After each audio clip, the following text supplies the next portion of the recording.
여러분 안녕하십니까. 오늘은 니체 자라투스트라는 이렇게 말했다 제4장 몸을 경멸하는 자들에 대해서 시작하겠습니다. 이 장은 니체 철학에서 상당히 어떤 중요한 그런 비중 있는 장이라고 할 수 있겠습니다. 이 단원의 주제 요지라고 하면은 이성에 대한 어떤 비판과 서구 역사를 지배해온 수천 년 동안 지배해온 이분법적인 세계관, 저번 시간에도 이분법에 대해서 이야기했죠. 이분법적 세계관에 대한 어떤 그런 비판입니다. 이분법의 앞에서 배후 세계론자에 대해서 잠깐 언급을 했는데요. 이것은 계속 파고들어야 할 그런 아주 중대한 사안입니다. 이 이분법이 지금도 우리 사회를 아주 지배하는 이데올로기로 기능을 하고 있기 때문에 우리에게도 정말 이 철학적으로 아주 필요한다고 생각됩니다. 니체가 이 이분법하고 좀 고차원적으로는 이원론이라고도 그럽니다. 이 이원론과 정말 목숨을 걸고 그런 투쟁을 했었습니다. 지금 우리가 이 문제의식을 만일에 우리가 그럼에도 이런 문제의식을 우리가 가지지 않는다 한다면은 정말 이거는 우리 사회적으로도 크나큰 불행이고 어떤 개인적으로도 상당히 문제가 된다고 하겠습니다. 자, 그러면 한번 보도록 합시다. 몸을 경멸하는 자들에 대해서 자들에게 말하고자 한다. 나는 그들이 새로 배우고 새로 가르치라고 말하지 않는다. 그 대신 자신의 몸에 작별을 구하고 침묵하라고 말할 뿐이다. 이 초입부터 상당히 센 이야기가 나오네요. 이게 몸을 경멸하는 자들, 그들에게 가르치고 하고 말 것도 없이 몸에 작별하고 몸에 작별을 구하라고 이렇게 말하는 것은 뭐죠? 이걸 좀 과하게 해석하면 그냥 사라지라는 그런 거죠. 몸에서 작별하고 떠나라. 그래서 침묵을 하라. 이걸 아주 극하게 지금 비판을 하는 겁니다. 나는 몸이며 영혼이다. 아이는 이렇게 말한다. 그렇다면 왜 우리는 아이처럼 말하지 못하는가? 아이는 뭔가 정신 이런 이분법적 그런 사고를 하지 못하죠. 그러니까 뭔가 마음이 따로 놀거나 그런 일이 없고 몸이 곧 마음이고 심신이 완전히 통일되어 있다고. 그러니까 선악은 어떤 이분법 이런 걸 모르기 때문에 그렇다고도 볼 수 있겠죠. 본능적인 현상이라고 하겠습니다. 그러나 각성한 자, 지자는 이렇게 말한다. 현인들은 이렇게 말한다. 나는 전적으로 몸이며 그밖에 아무것도 아니다. 이것도 대단히 중요한 말이죠. 전적으로 몸이며 그밖에 아무것도 아니다. 그리고 영혼은 몸에 속하는 그 어떤 것을 표현하는 말에 지나지 않는다. 이 나는 전적으로 몸이며 그밖에 아무것도 아니다. 요런 말은 조금 이해하기가 어려울 수 있는데 이 니체는 이걸 다른 말로 하면은 이 세계는 권력 의지이며 그 외에 아무것도 아니다. 그런 말을 합니다. 그러니까 니체 철학은 어떤 권력 의지라고 하는 그 사상이 핵심인데 그 권력 의지의 어떤 다른 표현으로 몸을 생각해도 됩니다. 그러니까 몸이라는 것을 아직 권력 얘기는 이야기할 때가 아니기 때문에 지금 그것은 안 나오고 있는데 그 권력 의지를 몸이라는 말로 이렇게 형상을 했다고 봅니다. 영혼은 몸에 속하는 그 어떤 것을 표현하는 영혼 정신은 아무것도 아니라는 겁니다. 이렇게 몸 외에 아무것도 아니고 정신도 아무것도 아니고 그냥 그것은 몸을 표현하는 그 무엇에 불과하다. 지나지 않는다. 그런 얘기죠. 그냥 다음에 더 중요한 얘기가 나오는데 몸은 하나의 거대한 이성이다. 그리고 하나의 의미로 깨어진 다양성이고 전쟁이자 평화이며 가축의 무리이다. 양측이다. 이것도 아주 참 대단한 주장입니다. 이건 혁명적인 어떤 주장이라고밖에 볼 수 없는데 몸이 거대한 이성이다. 정신이 이성인데 정신을 두고서 정신을 내버려 두고 몸을 거대한 이성도 거대한 이성이라고 말하고 있는 것입니다. 참 이런 주장들은 니체 말고는 거의 누가 했다고 할 수 없을 정도로 니체의 어떤 그 특징적인 철학을 보여주는 것이라고 할 수 있겠어요.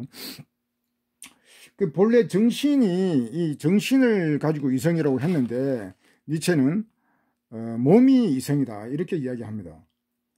우리가 약간 여기서는 황당할 수도 있지만은 왜 그런가 우리가 생각을 해보면은 사실 이성이라는 것이 그다지 그 믿을 것이 못 돼요. 정확하지도 않을 뿐만 아니라 니체는 이성을 우상이라고도 하는데 그 이유가 사실 과학 이성이라는 거 하는 것이 데카르트부터 해가지고 기계론 이런 게 등장을 합니다. 17세기부터 인류사에서 어떤 기계론이라고 하는 그런 혁명적인 어떤 사유방식이 등장하는데 그 기계론이라고 하는 거는 모든 세계 정신 정도는 빼고 모든 하여튼 이 세계 현상을 다 기계적 현상으로 환원하고 기계적 현상으로 설명하는 그런 겁니다. 그 기계론. 그러니까 모든 것을 그냥 기계로 간주한다는 거죠. 그러니까 과학 이성이라는 것도 결국은 인간조차도 기계로 밖에 간주할 수 없는 그런 또 위험에 처할 수밖에 없는 거죠. 그러니까 기계적 사고, 그러니까 이성이라는 것은 세계를 기계로 보니까 모든 것을 기계적으로 생각을 하게 되고 그런 기계적 사고가 모든 것을 지배한다는 겁니다. 그 기계적 사고. 그러니까 이것을 요즘 말로 말하면 프레임 이런 얘기를 하는데요. 프레임이라는 건 털 같은 거거든. 그냥 털에 집어넣는다. 그러니까 우리가 논리적 사고 이런 말은 참 좋은 의미로 쓰지만 사실 이것도 어떤 면에서 보면 유치한 어떤 그런 것일 수 있습니다. 왜냐하면 논리라는 것은 하나의 어떤 틀에 집어넣는 것이기 때문에 그 틀이라고 하는 것이 편협할 수도 있는 것이거든요. 틀이라는 것이. 그러니까 이 사회는 어떤 거대한 틀 속에 있고 또 논리라는 것도 그 틀 속에서 작은 틀들의 어떤 그런 구성입니다. 그러니까 이 기계적 사고라고 하는 것은 문제가 상당히 많은 거죠. 그 틀을 벗어나면은 그것은 모순이다 이렇게 해버리기 때문에 틀 속에서 갇혀버리는 그런 논리가 되는 거죠. 그러니까 논리라고 하는 것이 그다지 좋은 것이 아닙니다. 이 기계라는 그런 거하고 관련되기 때문에 그러니까 과학적 사고, 논리적 사고 이런 건 다 기계적 사고 좀 심할 수도 있는 그런 거지만 하여튼 니체가 볼 때는 그렇게 기계적 사고 정도로밖에 이성을 보지 않습니다. 그래서 이성이라는 것이 별것이 없다는 것이죠. 근데 이제 다른 이제 의미로 몸을 거대한 이성이라고 이렇게 이제 이야기하는 이유는 이제 다른 의미로 이제 하는 겁니다. 이제 나중에 또 이야기가 나옵니다. 그리고 이 몸은 하나의 의미로 깨어진 다양성이다. 요 말도 중요하죠. 다양성, 니체를 다양성이라가지고 다원주의자 이렇게 규정하는 사람도 있는데 그것은 아주 잘못된 겁니다. 이 다양성이라는 것은 아주 대혼란 어떤 그런 하여튼 부정적인 의미도 상당히 강합니다. 이 다양하다는 게 다 좋은 게 아니죠. 그래서 니체는 이 다양성이라는 말을 하되 그 앞에 조건을 붙입니다. 하나의 의미로 깨어진, 하나의 의미로 찐, 하나의 의미로 맺어진, 연결된, 그러니까 하나라는 것을 강조하죠. 이게 하나가 없으면 다양성은 의미가 없는 거죠. 이런 사상은 한마디로 일적다 이렇게 하는데 이런 사상은 동양에서도 동양 불교의 환경에 보면 일적다라는 그런 화엄 사상이 있습니다. 일적다. 모든 것들은 이런 다양성, 각각의 것들은 다 하나로 이렇게 깨어진다는 겁니다. 하나로 다 연결된다는 거죠. 불교에서 인연 연기설은 모든 우주 만물이 다 하나로 연결된다는 거거든요. 그러니까 이게 분리되어 있는 듯 하지만은 다 하나로 연결되어 있다는 게 이 일적다 사상인데 니체는 지금 그런 얘기를 하고 있습니다. 하나의 사상 이런 것이 니체에게는 아주 중요한 겁니다. 이것이 다 분리돼 가지고 뿔뿔이 흩어져 버리면은 그런 다양성은 아무 의미가 없죠. 어떻게 되든 어떤 식으로든 하나로 그것이 연결이 되고 하나로 수렴이 될 때 그것이 의미가 있는 것이죠. 그러니까 다원주의를 니체를 다원주의라고 이렇게 단정하지 말고 어떤 하나, 통일성 이런 것도 우리가 반드시 생각을 해봐야 할 것입니다. 그리고 몸은 또 전쟁과 평화이며 가축의 무리이자 양치기 이 부분은 너무 다 중요하기 때문에 좀 더 강조를 많이 해서 설명을 좀 길게 하겠습니다. 이 전쟁과 평화 우리가 몸이라고 하는 것은 속을 들여다볼 수 없기 때문에 그냥 평화, 어떤 균형 상태를 유지한다고 이렇게 생각하기 쉬운데 사실은 항상 전쟁 상태에 있다고 할 수 있습니다. 몸이라고 하는 것이. 인간의 몸은 세포가 한 70개 정도 되는 걸로 나와 있는데 70개 세포가 중에서 하여튼 하루에도 수십억 개의 세포들이 사멸하고 또 새로 생성이 되고 그러거든요. 그렇게 되는 이유는 이 세포들이 이제 외부에서 들어온 세균과의 전쟁이라든가 어떤 그런 몸의 항상성을 유지하기 위해서 내부적으로 전쟁을 한다는 겁니다. 전쟁. 몇 달, 70억 세포가 몇 달이 안 돼가지고 다 교체를 해요. 다 사멸하고 새로 생성을 되는데 뭐 뼈까지도 뼈 같은 경우에도 몇 년을 가지 않아도 다 교체를 하거든요. 그런 과정이 다 전쟁이라는 겁니다. 전쟁이라고 할 수 있겠죠. 소화하는 과정도 우리가 이 소화하는 것을 좀 이렇게 생각을 해보면은 이것도 대단한 거거든요. 사실 외부에서 이물질이 들어오는데 그것을 소화시킨다는 것은 이게 간단한 문제가 아니거든요. 그 안에서 그 소화기관 이런 것이 아주 그 부드러운 어떤 연약한 어떤 그런 조직인데 이 딱딱한 물질들을 갖다가 그 소화시키는 그런 과정들이 얼마나 치열하겠습니까? 그것도 하나의 전쟁이라고 하는 것입니다. 전쟁이라고 밖에 볼 수 없겠죠. 그게 평화적으로 되는 건 아니죠. 그것도 이물질이고 외부에서 이런 우리가 사람들도 외부의 어떤 접촉, 이물질에 접촉을 해도 우리가 놀라고 이러는데 그 내부로 들어오는 그런 것들을 적으로 간주하지 않을 수 없는 어떤 그런 것들이 분명히 있을 거란 말이죠. 그래서 이제 전쟁이라고 하는 겁니다. 물론 몸이 항상 전쟁 상태에 있으면은 몸이 유지가 되지 않겠죠. 평화도 있지만은 평화와 이 전쟁이 항상 상존한다는 겁니다. 앞에서 그 하나하고 이 다양성도 이것이 같이 양립한다고 이렇게 하는 것처럼 전쟁과 평화, 이 몸의 어떤 균형 상태 이것은 항상 같이 간다 이 말이죠. 그러니까 평화라는 것이 전쟁 상태가 없으면 평화라는 게 없는 거예요. 몸의 평화, 몸이 이렇게 항상성을 유지하는 그 안에서 전쟁이 있기 때문에 가능하다. 이게 이제 분리되지 않는다는 겁니다. 물론 이게 뭐 완전히 분리 안 된다고는 볼 수 없지만은 이런 서구에서는 이 장이 또 이분법에 관한 그런 비판도 되는데 서구에서는 이런 걸 다 하나라든가 뭐 다양성, 전쟁과 평화 이것을 다 분리해가지고 따로따로 이렇게 생각하면서 무엇은 뭐 하나는 선이고 평화는 선이고 아니면 또 다양성은 악이고 전쟁은 악이고 이런 식으로 이분법적으로 이렇게 분리했는데 그런 사고가 지배했는데 니체는 이제 그런 것도 여기서 지금 비판하고 부정을 하는 것이죠. 이것이 하나로 전쟁과 평화 이런 것이 하나로 통합된다는 겁니다. 이거 통합되지 않으면은 인간이든 뭐든 정신이든 제대로 어떤 정상적인 상태가 되지 않는 거예요. 우리는 이것이 따로따로 전쟁이 없고 평화만 유지 있으면 뭐 이것이 정상이다 이렇게 생각하기 쉬운데 전혀 그렇지 않을 수가 있는 겁니다. 뒤에 또 이제 가축의 무리이자 양측이다. 이 몸이 여기서 이제 비유인데 가축의 무리이자 양측이 목자 뭐 그런 거죠. 지배와 어떤 복종이 있다는 겁니다. 이 몸 안에서 지배와 복종, 그러니까 몸이라는 것이 어떤 그런 작용을 하고 뭐 반작용을 하고 그런 것들이 다 어떤 지배와 어떤 이런 복종의 관계 그런 것이 성립한다는 것입니다.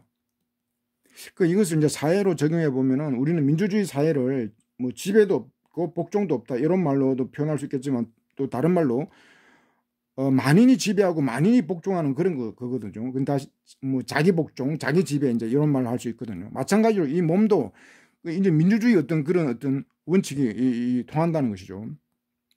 가축의 무리이자 양측이 아주 중요한 의미라고 생각합니다. 우리 사회에 지금 이런 자기 스스로 사회를 스스로 모든 만민이 스스로 다스리고 그런 지금 실정이 아니니까 이런 게 중요할 겁니다. 하여튼 이 몸은 이렇게 자기 지배, 자기 통치, 자기 어떤 자기 작용, 반작용 이런 게 동시에 수행하면서 어떤 이런 항상성을 유지하고 평화를 이제 유지하는 것인데 이런 것을 알면은 참 사회적으로도 또 삶에도 많은 도움이 됩니다.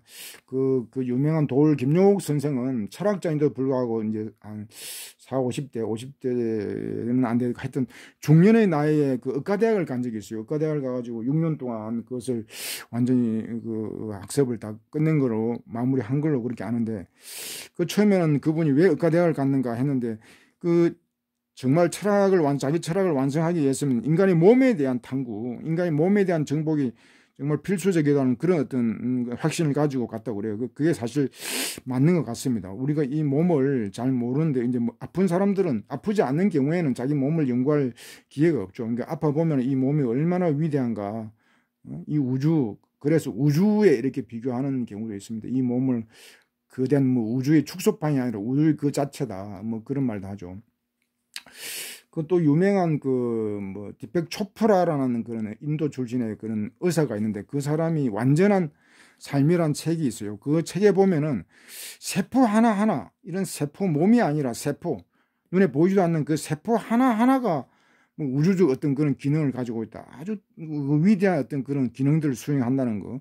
뭐 사회 그 세포 어떤 작용들을 가지고 다 사회를 설명하고 뭐 인간의 어떤 그런 것을 설명해 나는 그런 내용을 본 적이 있는데 하여튼 이 세포 하나조차도 대단한 그 우주적 신비가 있다는 겁니다. 그래서 니체는 뭐 그런 것까지는 몰랐겠지만 하여튼 여기서 지금 몸은 거대한 이성이다, 위대한 이성이다 이렇게 지금 표현을 하고 있는 것입니다. 원래 이성은 이성 정신이 위대한 것인데 이제 니체는 그 반대로 이야기하는 거죠. 플라톤 이래 데카르트 뭐 이런 사람들은 다 이게 정신 이성이 위대한 것이지 육체는 뭐 별별로 없고 하찮은 것, 열등한 것을 이렇게 간주해 왔거든요. 근데 지금 니체가 여기서 완전히 뒤집어 버리는 겁니다. 이게. 그러니까 사상의 어떤 혁명을 선언하는 거죠. 이게 지금 플라톤, 데카르트, 칸트 뭐 이 모든 것을 다 지금 뒤집어 엎는 거거든요. 요 한마디로 몸은 거대한 이성이다, 전쟁과 평화가 주인물이자 양측이다. 그래서 이거는 상당히 중요한 문구라고 생각됩니다. 형제여, 그대가 정신이가 부르는 그대의 작은 이성도 그대의 몸의 도구이며 그대의 커다란 이성의 작은 도구다. 그러니까 이제 육체가 목적이고 이제 본질이기 때문에 이제 정신이 이제 도구가 되는 거죠. 작은 이성이라고 이제 이야기하죠. 정신, 우리가 이야기하는 정신은 작은 이성, 커다란 이성이 작은 도구이고 장난감이다. 큰 이성의 도구고 장난감에 불과하다는 거죠. 놀이개에 불과하다는 겁니다. 그대는 자아라고 하면서 이 자아라는 것이 이제 이성입니다. 데카르트의 이제 자아가 그걸 주체라는 말로, 다른 말로 주체라고도 하는데 이것이 곧 이성을 말하는 거죠. 근대 이성. 그 자아라고 하면서 이 말에 자부심을 느낀다. 그러나 보다 위대한 것은 믿고 싶지 않겠지만 그대의 몸이면 그대의 몸이라는 거대한 이성이다. 이 거대한 이성은 자아를 말하지 않고 자아를 행동한다. 거대한 이성, 그러니까 몸이 자아를 지배하는 거니까, 도구로 삼는 거니까 자아를 갖다 운운할 게 없죠. 그냥 자아를 바로 뭐 실행이라 자아를 행동한다, 이면 자아를 집행한다, 뭐 이렇게 보면 됩니다. 하여튼 자아, 이성, 이 자아라는 말은 이성이라는 말과 같은 말이고, 이 자아를 지배하는 것이 거대한 이성, 바로 몸이라는 겁니다. 몸. 감각이 느끼고 정신이 인식하는 것, 그것은 그 자체에 내 어떠한 목적도 가지고 있지 않다. 우리는 정신 이성이 어떤 목적을 지향하고 목적적으로 사고를 한다고 생각하지만 니체가 볼 때는 그렇지 않다는 겁니다. 목적이라 이런 것은 정신의 문제가 아니고 마음, 이성의 문제가 아니고 뒤에 보면 감각과 정신은 자기들의 모든 사물의 목적임을 그들이 설득하려 한다. 감각과 정신은 그처럼 허황다. 감각과 정신은 그런 허황되게 자기 주제를 모른다는 거죠. 정신이 허황되게 목적 운운 이렇게 목적임을 설득하려고 한다. 하지만 이 목적이라고 하는 것은, 이 정신을 지배하는 것은 아까 큰 이성, 몸이라고 그랬으니까 몸을 인간들은 잘 몰랐던 거죠. 몸의 어떤 그런 어떤 타고난 어떤 기능을. 그러니까 정신이라고 해서는 이것을, 그러니까 정신과 이렇게 하면 이게 좀 더 헷갈릴 수 있는데, 이걸 나중에 이제 프로이드는 무의식이라고 그런다. 무의식. 의식을 지배하는 거, 정신을 지배하는 거, 무의식이다. 이제 이런 얘기를 하면서, 사실 그런 주장을 이제 니체가 선점을 하고 있는 것이죠. 아직 무의식이라는 말은 안 나오지만 하여튼 이 몸에는 다 무의식을 포함하는 것입니다. 이성이라고 하는 것은 의식이고 무의식까지는 아직 아니죠. 그렇기 때문에 이 무의식이 지배하는 이 정신 세계, 뭐 그런 걸 여기서 이제 우리가 보면 되겠습니다. 감각과 정신은 도구이자 장난감에 지나지 않는다. 또 여기 반복되죠. 정신은 도구이자 장난감, 몸의 장난감이라는 것입니다. 감각과 정신에 대해서는 자기가 있다. 또 자기라는 말이 나오죠. 앞에 이제 몸이라고 얘기했다가 그것을 이제 다른 말도 자기라고 표현하는 것입니다. 자기는 감각의 눈으로, 그러니까 자기는 다른 것이죠. 이 철학과 심리학에서는 자아하고 이 자기를 구별해야 됩니다. 이걸 혼동하면 안 되죠. 자아라고 하는 것은 이성적 주체로서 의식적인 자아를 얘기합니다. 의식적인. 자기는 이제 그게 더해서 무엇이라든가 뭐 어떤 이런 본능 이런 것까지 다 포함하는 겁니다. 그러니까 이 자기라는 말이 니체는 다시 요 자기라는 말은 이제 권력 의지라는 말로 나중에 설명합니다만은 거기까지 좀 아니더라도 하여튼 이 자기라는 말, 몸을 자기라고 이제 이렇게 하는 거죠. 정신적인 자아하고 이렇게 완전히 다른 개념으로 이렇게 싸는 겁니다. 이 자아를 밑에서 또 보게 되면은 보편적인 전체성, 완전성. 그러니까 자기라는 거는 자아는 어떤 개인적인 그런 의미가 되겠지만 이 자기는 보편적이고 전체적이고 완전한적인 그런 개념으로 아주 차원이 다른 것이죠. 차원이 어떤 우주적인 자기 이렇게 될 수 있는 겁니다. 차원. 그러니까 니체는 자기라는 개념을 이 세계 자연하고도 다 연결시키는 겁니다. 그 불교에서 연기법이 모든 만물이 하나로 연결되어 있듯이 이 몸도 자연과 연결되어 있죠. 이게 분리된 게 아니거든요. 그러니까 자기라고 말은 하지만 이게 사실은 우주적 자기 또는 세계적 자기 뭐 그런 의미를 가지고 있습니다. 완전성, 전체성에 관한 거니까요. 자기는 감각의 눈으로 자꾸 정신을, 이 자기는 감각과 이제 정신을 갖다 도구로 잡는 거죠. 자기는 언제나 듣고 있으며 언제나 찾는다. 그것은 비교하고 강요하고 파괴하고 정복한다. 그것은 지배하며 또한 자아의 지배자이기도 한다. 그러니까 자기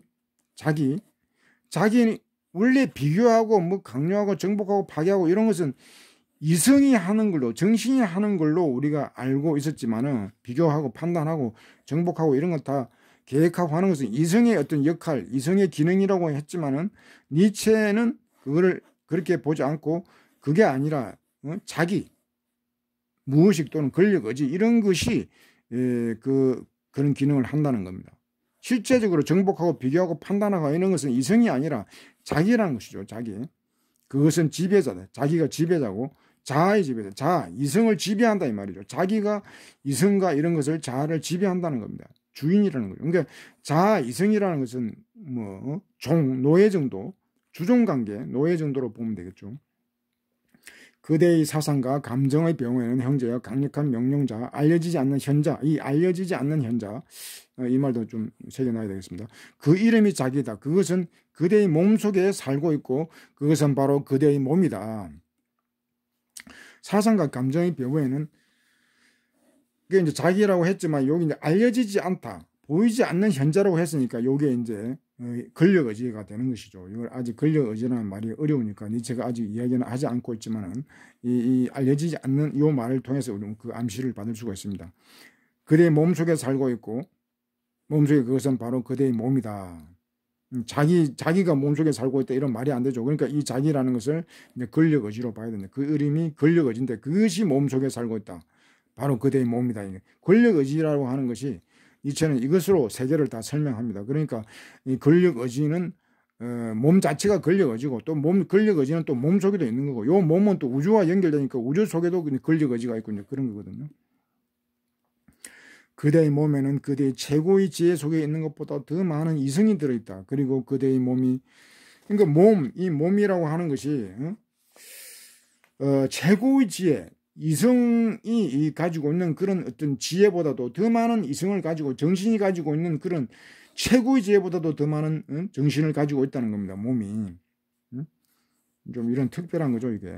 그러니까 여기서 몸이라고 하는 것은 뭐 육체 뭐 단순히 그런 의미가 아니고 몸이라고 하는 것은 정신을 포함한 무의식을 다 포괄하는 그런 전체적인 어떤 하나의 몸을 얘기하는 겁니다. 이분법을 거부하는 거니까 정신과 육체를 이렇게 분리하는 것부터가 좀 문제가 있죠. 그러니까 이것을 다 통합하는 하나로 보는. 그래서 이제 그것을 큰 몸으로 이제 이렇게 설명을 하는 겁니다. 그리고 그대의 몸이 무엇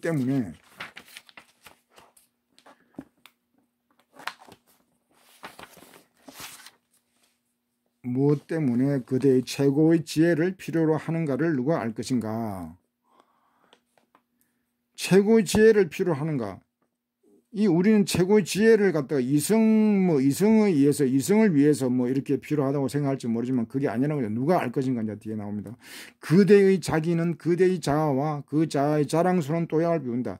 자기가 몸이죠. 그 몸은 자아가 자랑스러워하는 도약, 자아가 하는 어떤 그런 뭐 도약 이런 것을 비웃는다는 겁니다. 그 자아의 어떤 정신 도약, 사상이 아니고 정신 도약과 비상이란 무엇인가? 그러니까 정신이 뭐 어떤 큰 일을 한다 하더라도 도약하고 비상한다 하더라도 그게 그렇게 무엇이란 말인가? 그것은 나의 목적에 도달한 우회로다. 여기서 나는 자기가 됩니다. 자기. 정신 이성이라고 하는 것은 나의 수단 도구에 불과한 거거든요. 우회로다 이 말이지. 우회로다.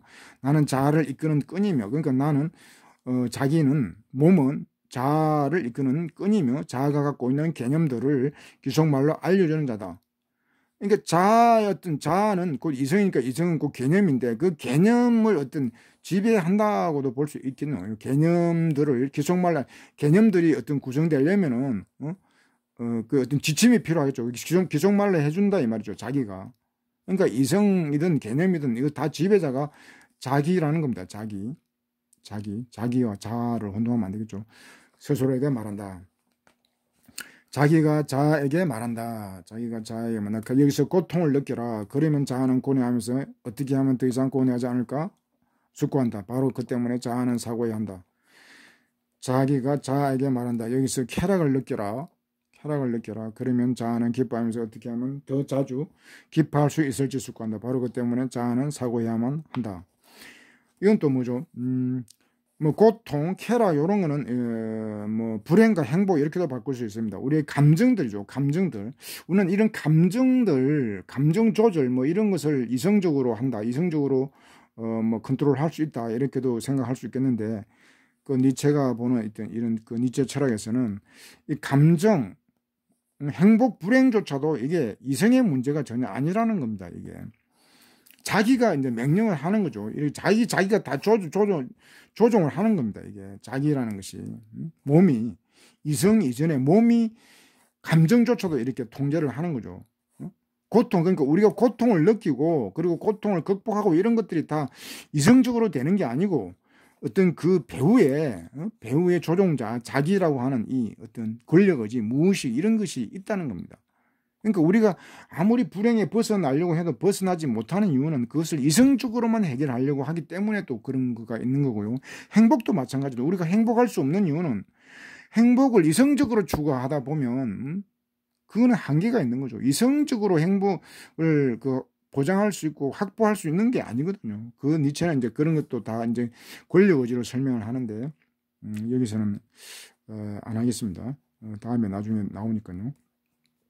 하여튼 이 자기 몸이 어떤 이성을 갖다 이렇게 부리는 거죠. 이성을 고뇌하게 만들죠. 고뇌하며 숙고하게 한다. 이런 것도 숙고하는 것도 사실은 이게 자아가 스스로 하는 게 아니라 어떤 이성의 조종에 의해서 그렇게 한다는 겁니다. 그러니까 이 말은 참 이해하기 어려울 수도 있겠는데 이게 자유의지의 문제입니다. 주체가 인간에게 주체 있고 자유의지가 있느냐 없느냐 하는 문제거든요. 근데 오늘날 과학적으로도 인간의 어떤 자유의지 이런 것은 상당히 회의적으로 또 부정되는 경우가 많기 때문에 인간이 자유의지가 없기 때문에 없다고 한다면 이런 이성이라는 것이 대단히 무력해지는 겁니다. 그러니까 인간이 이성이 어떤 힘을 잃었을 경우에는 이런 게 행복과 불행 이런 것을 이성이 그런 것을 주관할 수가 없는 거죠.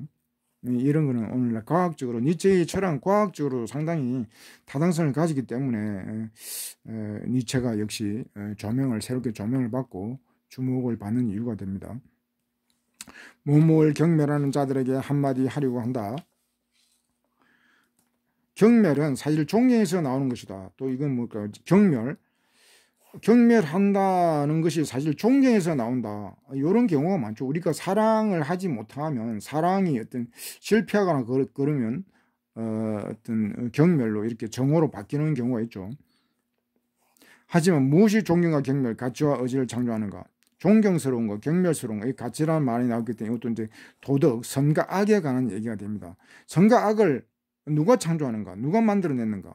경멸하고 존경하고 하는 것들이 다 무엇 때문에 그런가? 이제 그것을 묻는 거죠. 이것도 이제 권력의지와 관계되는 건데, 뒤에 보면은, 창조하는 자기가 스스로 존경과 경멸, 쾌락과 고통을 창조했다. 창조하는 몸이 자신의 의지의 손으로 상계의 정신을 창조했다. 뭐, 창조하는 자기, 뭐, 이런 얘기한다. 이것도 이제 창조하는 자기라는 것도 이제 권력의지입니다. 권력의지. 그 몸이, 그 어떤 몸의 어떤 그런 힘이 존경과 경멸, 쾌락과 고통을 창조했다는 겁니다. 뭐 이건 좀 이해하기 어려울 수도 있겠지만은 하여튼 우리가 이런 것들이 이성에 의해서 존경과 경멸의 대상, 쾌락과 고통 이런 것도 우리 이성적으로 이걸 결정할 수 있는 문제가 아니라는 거죠. 그러니까 자유의지의 어떤 부정과도 관련되는 거죠. 존경과 경멸, 뭐 우리는 이것을 당연히 어떤 이성에 어떤 관계되는 거죠. 이렇게 이해를 하지만은 전혀 그렇지 않을 수 있다는 겁니다. 우리가 존경하고 무엇을 경멸하고 선을 좋아하고 뭐 악을 이렇게 뭐 싫어하고 하는 것들이 이성의 문제가 아니라는 겁니다. 그것이 몸, 자기, 이체의 말로는 권력 의지의 문제. 그러니까 이 우리가 지금 알 수 없는 어떤 그런 다른 힘에 의해서 우리는 그런 선악과 도덕의 어떤 그런 지배를 당하고 있는 것이죠. 그러니까 이런 것을 우리가 이성 도덕과 이런 것이 이성과 무관하다는 것을 우리가 알면은 도덕을 완전히 다르게 전복적 사고를 할 수 있겠죠. 그러니까 니체는 그 도덕을 다 전도하라고 그럽니다. 반도덕주의라 그래서 반도덕주의라 하는데 그 모든 도덕을 다 부정하는 것은 아니고 문제가 되는 도덕들, 우리를 지배하는 그 도덕들이 대부분 문제가 많기 때문에 그것을 혁파를 하고 새로운 도덕, 초인의 도덕 또는 주인의 도덕 그런 것을 확립하자는 거거든요. 그러니까 니체를 반도덕주의라고 이렇게 해서 뭐 도덕 자체를 완전히 부정한다. 뭐 무도덕주의 뭐 그렇게 하면 안 되겠죠. 기존의 도덕들이 너무 문제가 많기 때문에 니체는 이제 그것을 비판하는 겁니다.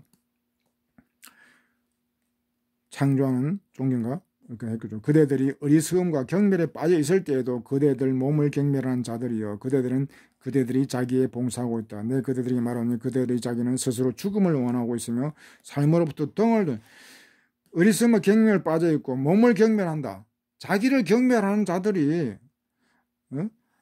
죽음을 원하고 있고 삶을 던질 수밖에 없는 거죠. 자기를 경멸하고 인간이 뭐 오랫동안 수천 년 동안 어떤 자기 몸을 경멸해갖고 정신만을 숭배하고 이성 뭐 근대 이후로는 더더군다나 이성 절대주의 뭐 이런 것들이 지배를 해왔기 때문에 사실 그거는 자기 삶을 스스로 파괴하는 거죠. 그러니까 죽음을 원한다는 거예요. 그런 겁니다. 삶으로부터 등진다. 자기의 어떤 진짜의 모습을 모르고 어떤 빙산의 일각, 의식 이승이라고 하는 것이 빙산의 일각이라고도 그렇게 표현이 되는데 그 빙산의 일각 하나만 믿고 이렇게 살아왔다는 것은 죽음을 지향해 왔다는 거죠. 죽음을 원했다는 겁니다. 죽음과 같은 그런 삶을 살았던 거죠. 제가 볼 때는 인간의 역사는 참 이렇게 어떤 한심하고도 비참한 것이죠. 죽음 같은 삶을 살았다는 겁니다. 이게. 충격적인 이야기이자 하지만 어떤 니체의 어떤 주장이니까 우리가 한번 새겨보는 것도 좋을 것입니다. 그대들이 자기는 그 스스로가 가장 원하는 일을 자기 자신을 넘어서 창조한 일을 더 이상 할 수 없다. 자신을 넘어서 창조하는 것은 자기가 가장 원하는 일이며 자기의 최고의 열정이다 말이다. 창조하고 자기의 어떤 성장, 자기를 완성하는 이런 것은 뭐 다 원하는 것이고 중요한 일임에도 불구하고 몸을 경멸해 왔기 때문에 이런 것을 할 수 없는 거죠. 더 이상 할 수 없는 거죠. 이제 자기가 그 일을 성취하기에는 너무 늦다. 그리하여 그대들이 자기는 몰락을 원한다. 그대들이 몸을 경멸한 자들이요. 경멸하니까 몰락을 원하는 거죠.